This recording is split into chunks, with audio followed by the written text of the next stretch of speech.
தமது சொந்த ஊருக்கு வந்து அங்குள்ள தொழுகை கூடத்தில் அவர்களுக்கு கற்பித்தார்.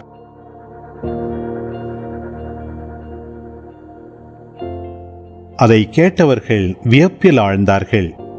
அவர்கள், எங்கிருந்து இந்த ஞானம் இவருக்கு வந்தது? எப்படி இந்த வல்ல செயல்களை செய்கிறார்?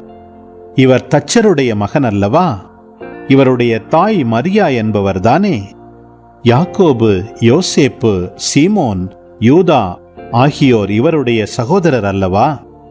இவர் சகோதரிகள் எல்லாரும் நம்மோடு இருக்கிறார்கள் அல்லவா?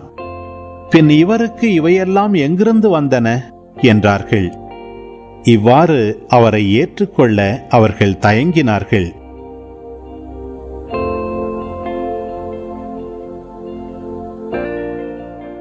இயேசு அவர்களிடம், தம் சொந்த ஊரிலும் வீட்டிலும் தவிர மற்றெங்கும் இறைவாக்கினர் மதிப்பு பெறுவர் என்றார்.